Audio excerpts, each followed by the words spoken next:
Oh, there. I'm Bilchan. I'm Nimakong. I'm Banchan. In this class, I'll read to all of you. Chapter 11, Section 4 of the picture of Dorian Gray. S.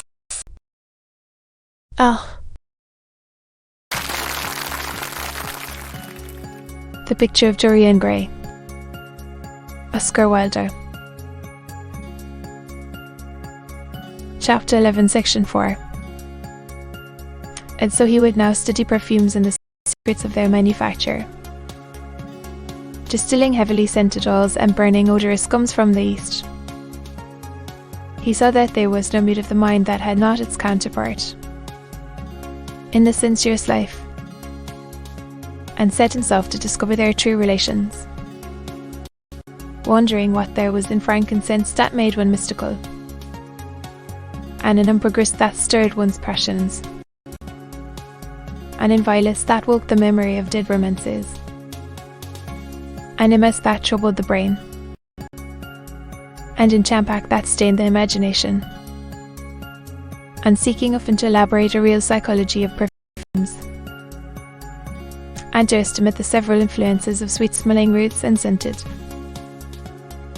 pollen-laden flowers, of aromatic bombs and of dark and fragrant woods, of spikenard, that seconds, of Ovinia, that makes me mad, and of Aloud, that are said to be able to expel melancholy from the soul. At another time he devoted himself entirely to music, and in a long latticed room, with the vermilion and gold ceiling and walls of olive green lacquer,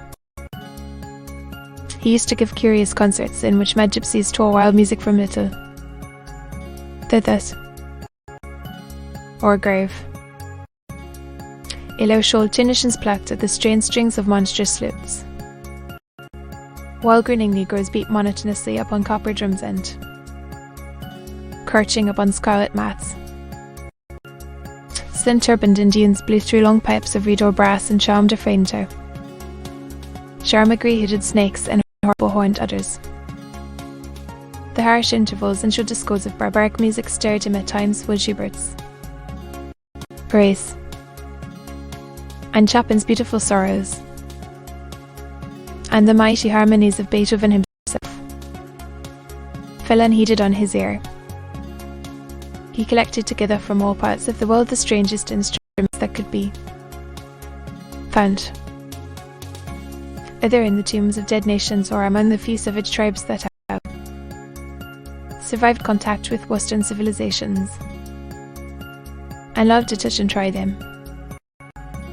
He had the mysterious duroprees of the Rio Negro Indians, that women are not allowed to look at and that even you may not see, till they have been subjected to fasting and scourging.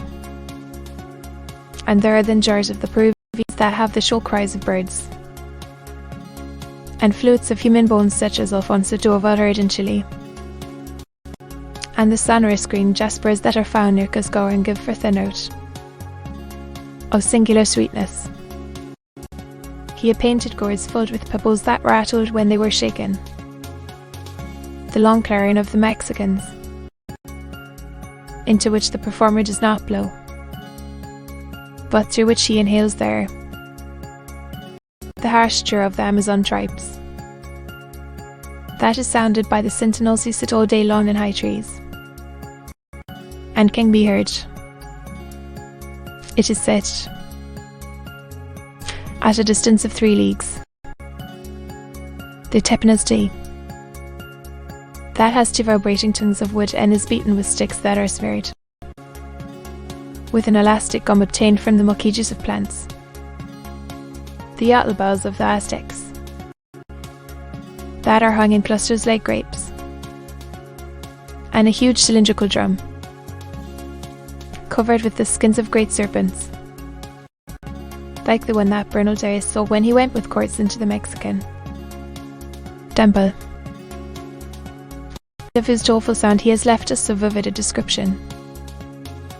The fantastic character of these instruments fascinated him, and he felt a curious delight in the thought that art, like nature, has monsters, things of bestial shape and with hideous faces.